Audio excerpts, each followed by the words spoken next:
Go ahead, Linda. Right. Thank you so much. And permit me to just interject a couple of thoughts here. The first is that Octavia was speaking. She was asking a legitimate question, and someone juxtaposed Octavia's name with that of Linda. And I don't know who did that, and I don't know why that mistake was made. But clearly the names are projected on the screen here. The second is that if I am not mistaken from what I have heard you say, Omar, the gas line that BG&E proposes to install, though it may not be in any way connected to the Ashburton project, has no contact within the limits of disturbance for the project that we're talking about this evening. So that could have been a possible response to Octavia's question. That is, you're not aware of the gas line intruding on the level of disturbance, because had it been, the project coordinators would have had to have been notified. So I think that is one way to have at least mitigated some of the anxiety around this. I am very unnerved and rattled that a community meeting is established with this group of people whom for some time have had ongoing and long-standing concerns regarding the Ashburton project. From the point of inception, the public was not made aware that hexavalent chromium was in the soil, and the project proceeded despite the residents' knowledge until we in Hanlon, along with our colleagues in other communities, interjected.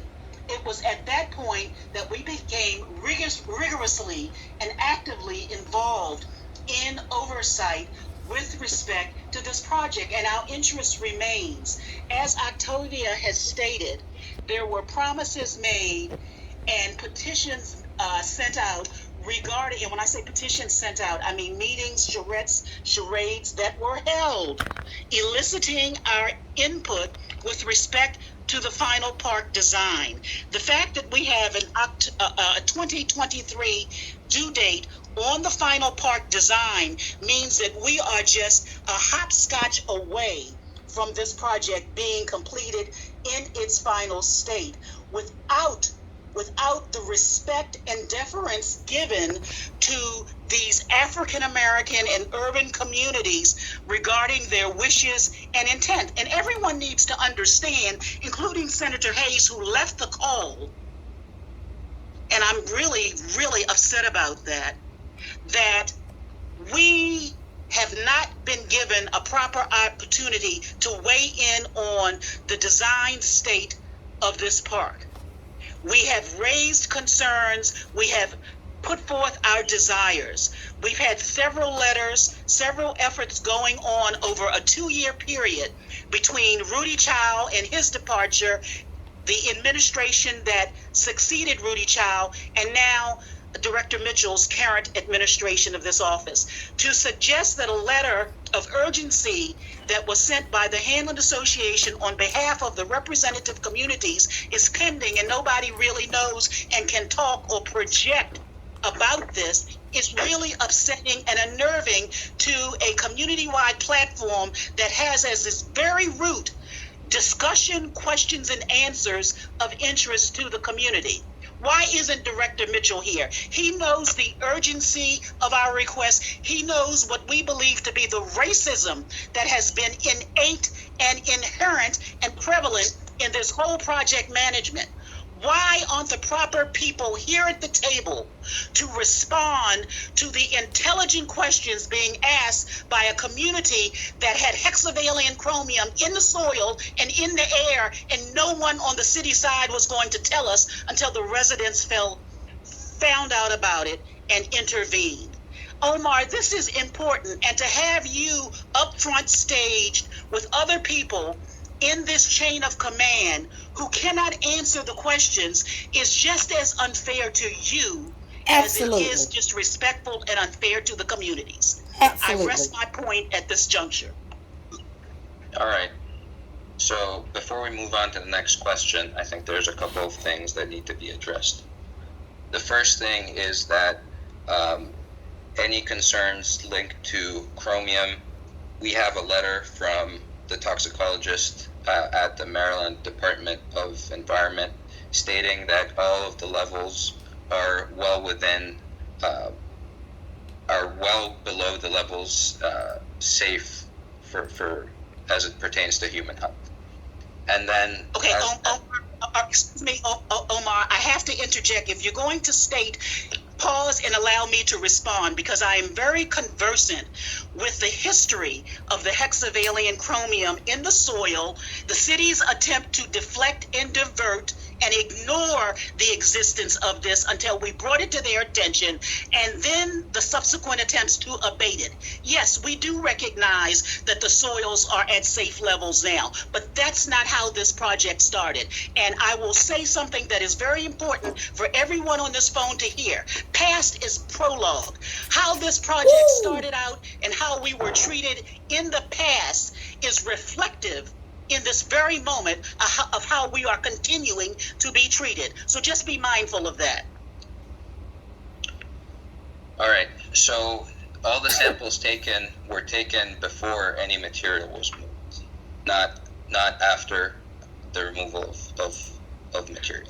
And second of all, with regards to air quality, well, you have to let me address the points. Okay, absolutely. Thank you. Second of all, 5 air quality monitors were installed around the site to monitor air quality, and they have not gone off once. So that addresses, that's to address the point regarding air quality.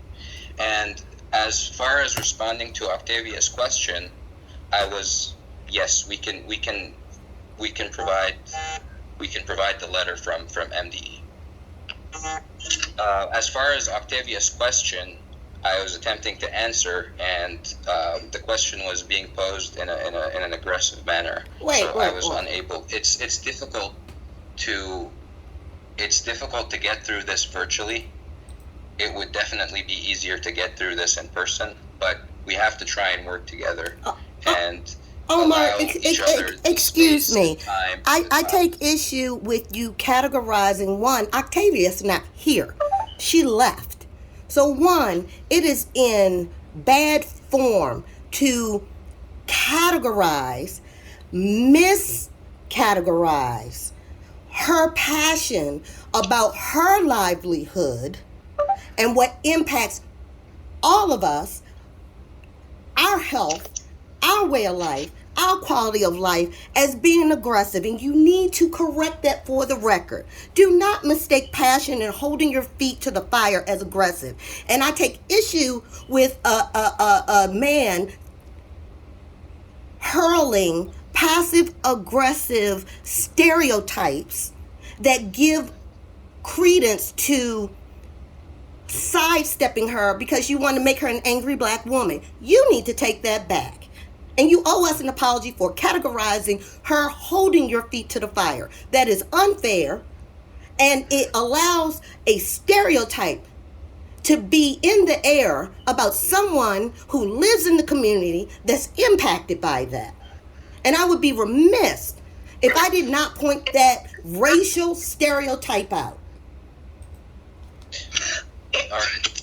So my response to that is, I will apologize for the remark. It was not meant in any stereotypical fashion whatsoever. The point I was attempting to make was that I was not being allowed the room to provide a response. The response being that this is not a DPW OEC issue, so we are unable to provide any information on the issue. We have not been contacted by BGE. We have not coordinated with BGE in any fashion, and so that is why we are unable to provide an update on that front. Thank you for that answer, and I will make sure that Octavia knows you're giving an apology for that stereotypical comment, and I will mute myself. We're not doing that. Another thing I think we can do to make things smoother ahead of the next meeting is we would like to receive as many of your questions as we can prior to the meeting so that we can organize them and go through them.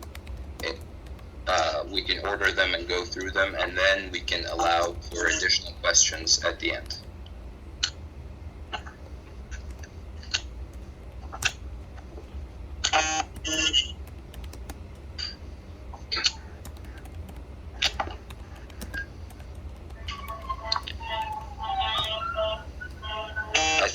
had a question from a while back. I'm not sure if they still want to ask. Was it Derek?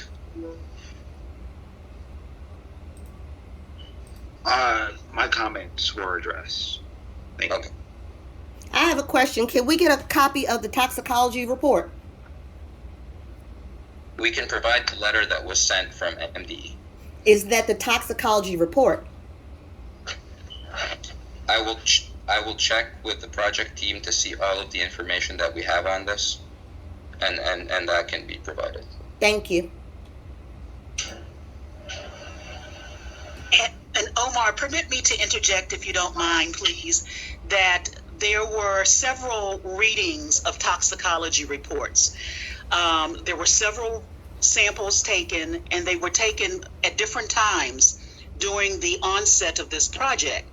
So I'd like to make certain that if we're going to pull toxicology reports, we're not going to pull the most recent ones after the problem had been abated and MDE said we were okay. I'd like for the initial read of the toxicology reports and any progress and testing that was done therein from the point that the first samples were taken to be presented as well as part of the record.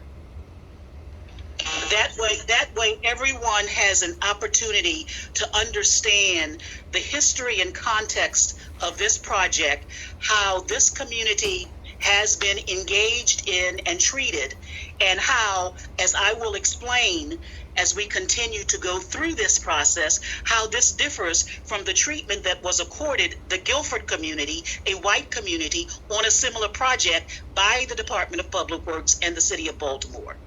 So Linda, what you're asking for are the artifacts of the project.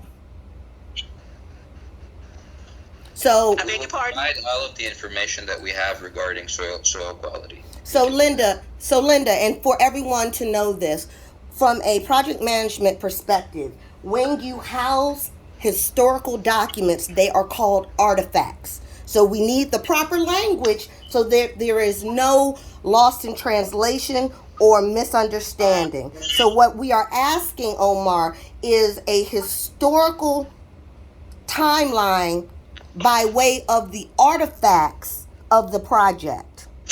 And the best way to disseminate that information, instead of sending it personal in emails, is to upload it to one Data Baltimore in a project dashboard. So we're asking for artifacts, we're asking for cost, budget, schedule, information. We're asking for the checkbook. I believe Renda wanted to know how much the contractors make off of the trees being sold. So we're asking for metrics, we're asking for budgetary information, we're asking for artifacts, and we're asking for lessons learned. All right.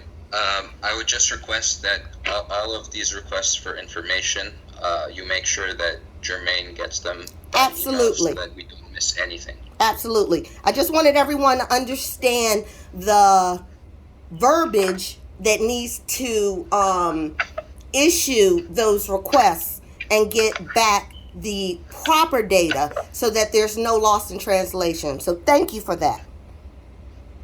Yes. Okay. Sure. You're welcome.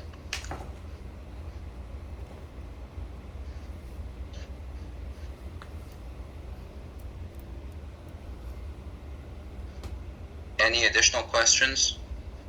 And wait a minute. I see there's a message from the status in Teams that Octavia Anderson has been blocked from coming back in the meeting. She wants to come back. She was passionate and upset, and she should be allowed back in. She didn't disrespect anyone. You all just didn't like your feet being... That's fine. Okay, please let her back in. The link, she should be let in, but she's not showing as being in the waiting room right now. She can't. There's a message in Teams. I just took a picture of it. It says Octavia Anderson has been blocked from coming back in the meeting. Allow her back in, please. No, I understand. That's a message from a participant from Okay. If she clicks the link and it comes out it comes up and showing her in the waiting room, we can let her back in. I just don't see her in the waiting room right now. So she needs to click the link again. If she's been blocked, it won't work. No one has blocked Octavia. Spencer. Okay, all right.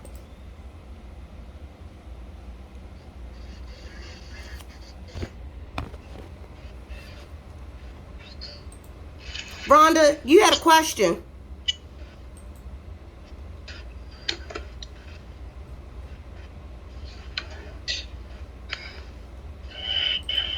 Omar, I don't know if you saw Rhonda's question, but she wants to know how much did contractors make off the trees being sold, and is that information available? I don't know if you saw that question in chat.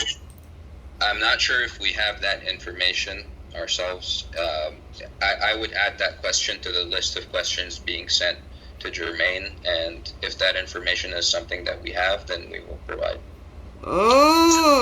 Well, So permit me to add to this, because we asked that question as well years ago, and we were told that the timber, because we wanted to enter into a broad community-based agreement and benefit with respect to the removal of that timber and the trees, we were told that the price for the timber was used by and calculated in the contractor's bid as an offset for the contract bidding price. Now, that's what we were told. and that would be reflected in the cost schedule. So that's what we'd like to see. Okay. I will follow up on that information. Thank you, Omar. Did somebody else have a question?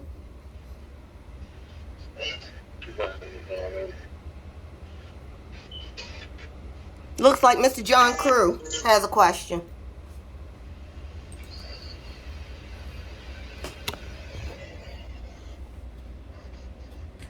Hello, can anybody hear me? Yeah, we can hear you, John. Yeah. I don't have a question. I'm not sure that I hit the chat button by mistake or the hand button. I don't have a question. Okay.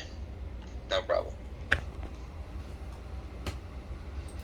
I have a question. What was the proposed estimated cost of the project, and what is the current budget variance where we are now? There have been no cost revisions to the contract. The original cost was just under 137 million, 136 and So 900,000. wait a minute, could you say that number one more time for me, please? 137 million, just under 137 million. Okay, so $137 million. How long was the projected schedule for the conclusion of this project?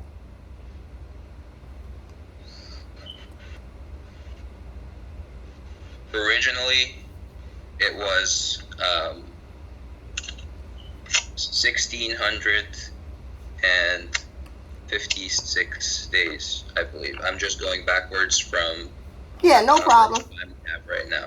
Okay, okay. So I'll do the math on that later. But you're telling me with a budget of just under $137 million, and we're looking at 1,656 days, 365, 3 times 3 times 3 is 9.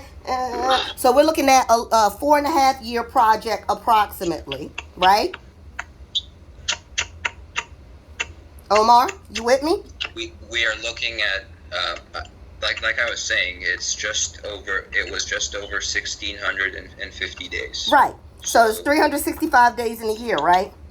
Yeah. How many times does 365 go into 1656?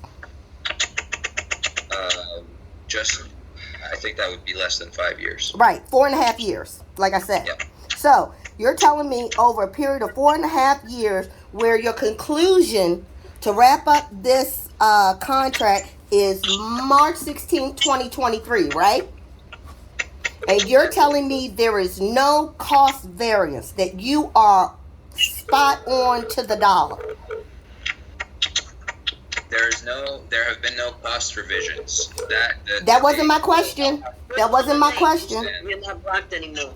I understand. Okay, I'm asking not if there was any cost revisions. I'm asking what variances have occurred.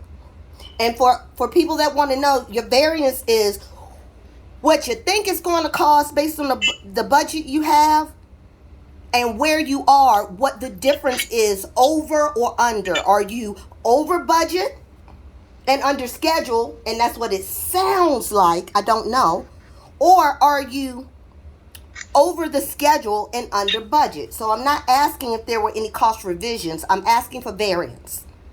We are on budget, and we're behind schedule, and that's why a 125-day non-compensable time extension was added onto the contract. So if you are under budget, what happens to that remaining money? I think that would be a question for fiscal. Okay, so there's no one on here who is aware of the contract that was brokered and what the operating procedures are. If you come under budget, what happens to any money that's left over from that right under $137 million? You're telling me there's nobody on this call that can speak to money? Because we're talking about time, money, effort. And you're a project manager. Good evening. This is Yosef Kabed. I'm the acting bureau head. Hi, Yosef. Wastewater. How are you? Omar is right. I don't think we have anybody from fiscal, and it would be a question more geared towards fiscal. But in general, the funding for these types of projects is based on enterprise funds, so ratepayer dollars, and so to the extent that there are recurring needs on the capital side for different types of projects, facility projects, utility projects, any monies that are surplus from any of these capital projects would be available for use for other capital projects. By whose declaration? So this doesn't go back into a kitty. This isn't reappropriated. This isn't maybe a deal broker where the community ends up with the funds. So how are these funds, these surpluses, who does it go back to? Because that has to be brokered in any contract. I tell you what, we'll send you that question, and we're expecting at the next 3 quarterly meeting to have a fiscal professional to be able to speak to us. And I think it's woefully, you all are woefully unprepared. We're not only a African American community, but we're African American community with professionals. So we have public policy professionals. We have technical project managers. We have project managers. We have people who are asking cogent questions, who are passionate about being marginalized historically and continually. So what we're asking is what any of our bosses would ask for us. Be prepared. Come ready with tangible information, because trust me, we can synthesize it. We can speak fiscally. We can speak as far as cost, budget, scheduling, policy planning. So what you are experiencing is black folk letting you know that you're devaluing us just the way you chose to conduct this sham of a meeting. And it's unacceptable. We pay high property taxes. And we want to know how our dollars are being utilized for our environment and our health. And it is unfair that You all put Omar up front to take the bullets. You all owe him an apology. But you owe us one too. Please be prepared on the next quarterly meeting. You need to have an agenda. You need to have a coordinator. And you need to have somebody who can coordinate outside of the canned questions that you want so that you're not surprised. Because I know me showing up was a surprise. We want answers. We want fairness. We want to be treated like everyone else in this city. And in case you don't know, Baltimore is a predominantly black city, at least for now. So treat us like we're the not the minority and the majority, please. I'll digress because Linda looks like she has something to say. Well, Linda has a lot to say, and Linda has been actively and intimately involved and has a lens on both sides, from the citizen side as well as the former inside of DPW side. We have specifically asked and had specifically asked for Councilman Torrance's intervention in this project to give us a full and adequate opportunity to have all of the information laid out in a hearing format that would allow us to understand not only the dollars and cents related to the contract, but the contractor's performance and lack of performance and engagement with the community when that was one of the contingencies upon the contractor being awarded this contract, along with the concurrent contract for the Druid Hill Park project. There are issues of minority business hiring that we are interested in, whether or not those contractors, subcontractors, and employees have had complaints regarding the performance and output of the contractor. And as we said earlier, Omar, the in-state design of the park, which was made without our ongoing input and influence, despite our objection.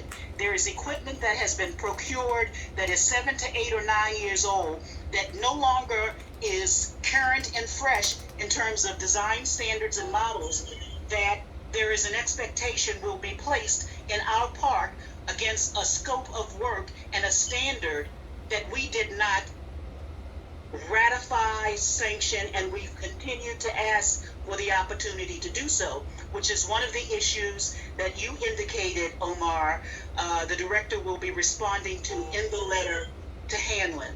So, there are a lot of issues, and if Yosef is still on the line, there are a lot of issues that are outstanding. We've asked for change orders. We want to know, because change orders are usually accompanied, if not by dollars and cents, other types of specification changes along the way. We want to know about all of that.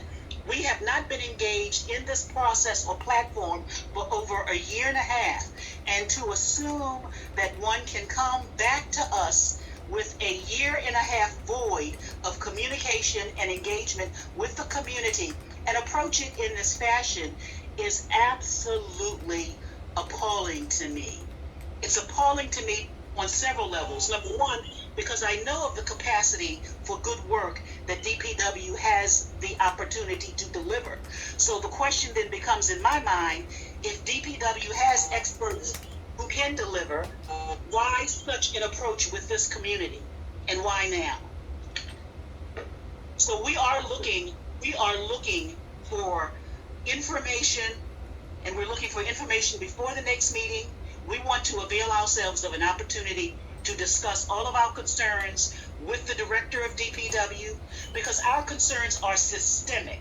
They are reflective of entrenched and systemic discrimination and oppression, and we have felt it, and we continue to feel it, and we feel it in this very moment right now. Thank you, Linda. What I would like to say is, first of all, that an official response from the director is forthcoming regarding the letter that was submitted, where several of the concerns have been raised, such as the recreational equipment that you talked about. I personally apologize if there has been a gap in communication with the community on this project, but I do know that there were some so some of the issues were related to obviously the pandemic, having limited the communication or the interactions. But nevertheless, we are. I believe, Linda, you were on emails where we committed to having or inviting a community representative for the monthly progress meetings. Yes, absolutely. Okay, so that should be starting, or if it hasn't already started, it will be starting soon. That way that there will be the re-engagement and timely information on the progress of the project. So to the extent that there's been inadequate level of engagement, we're course correcting, and we'll get back on a good path with the community shortly. And Yosef, I appreciate your steadiness and your calmness, but this is not a steady and calm matter for us.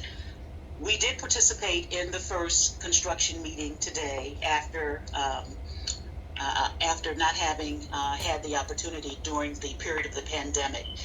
And we participated at our request and urgency, not because we were reminded or re-invited by DPW to do so.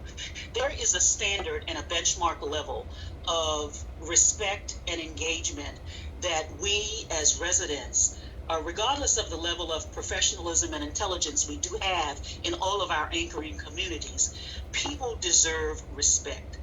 And that respect is all about how you enter the room, whether you say hello, and whether you're prepared to engage with your audience.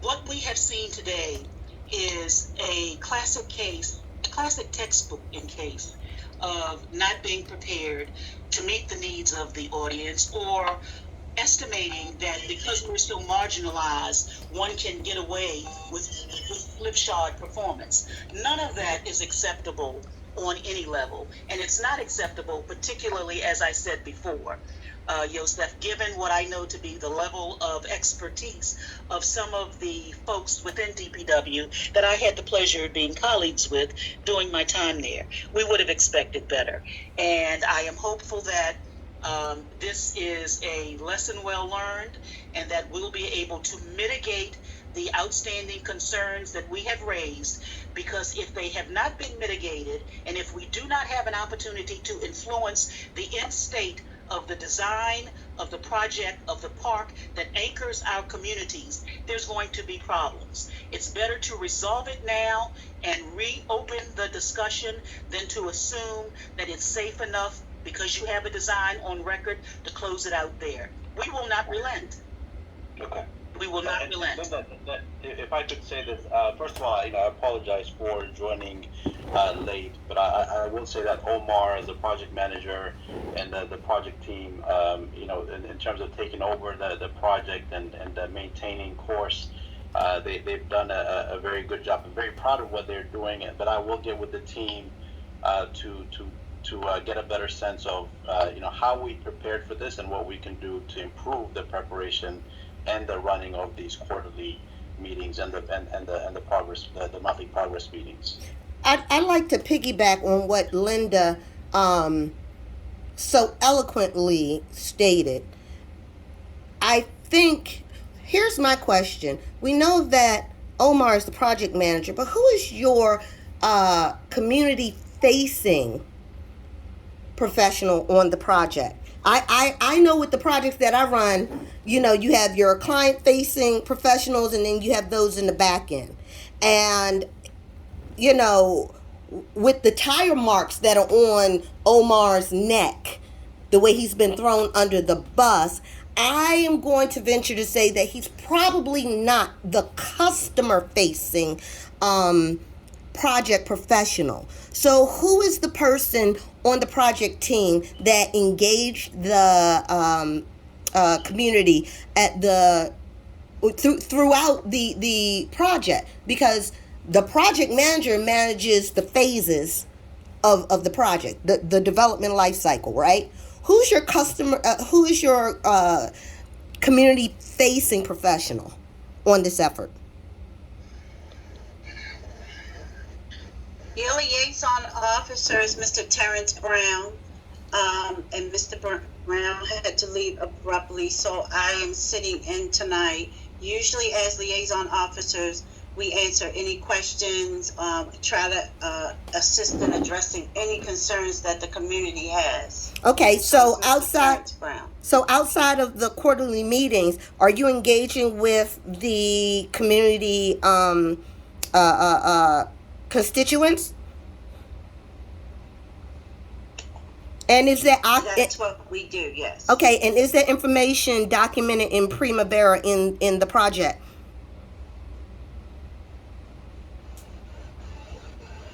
I'm not sure that the information, you mean regarding who your liaison officer is? Is that what you're meaning? You just said that you were standing in for Terrence, right? I'm sitting in for Terrence, yes. Okay, so what I'm asking about is who is the community facing liaison on the project that has interfaced with the constituents between the quarterly meetings?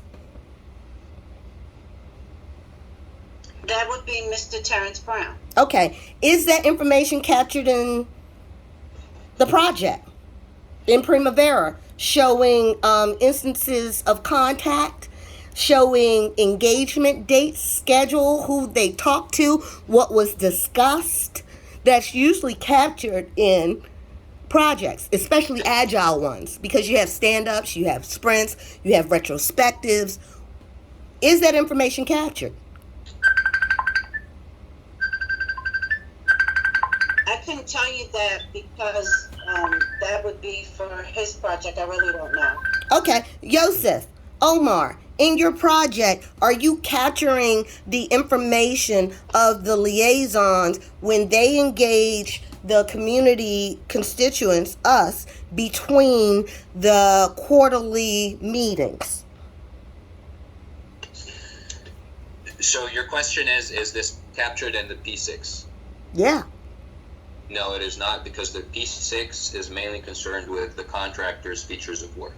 Okay. So this is strictly community outreach efforts. okay. So the outreach efforts is not a component of the project. I find that difficult considering it's required by law. It is not within the contractor's. It is not on the contractor's list of features of work. But it's something that the city is responsible for. So the city, we know the city is responsible for it. And normally when you have a collaboration, that city component requirement, because it's under the law required, is normally synthesized within the project. And you're telling me you all coordinated with the city, but you didn't capture, no one captured that information. There's no schedule showing engagement. There is no workflow showing any reach out. No efforts were captured.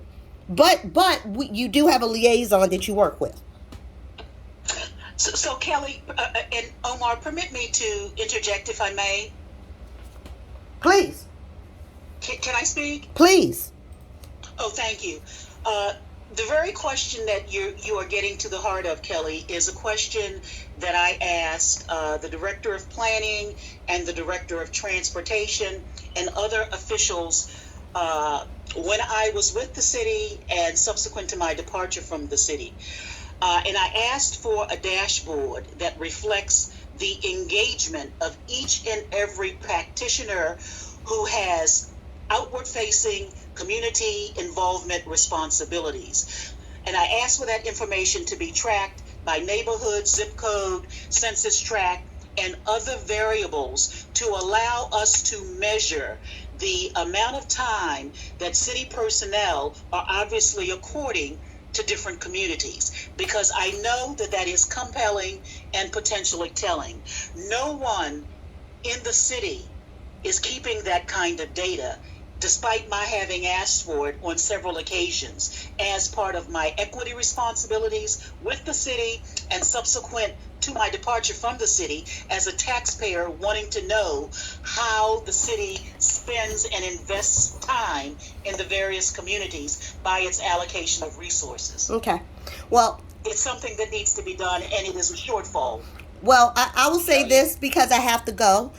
I will say that when you are coordinating teams within any project, all artifacts are captured. Now, whether or not y'all want to admit to it, or the fact that you have a component to this contract, which is the gentleman by the name of Terrence Harris, I believe his name. If he is the Brown. Terrence Brown, thank you, sorry about that. If he is the liaison and an integral part of the project itself, because you must have community engagement to even get the contract, then this project is being mismanaged strictly by the structure of it alone, because you're not capturing data of a component that you must have in order to win the contract. So the performance on the contract is failing by design. So we absolutely need to capture all this information so we know what the working parts are, what teams are organized.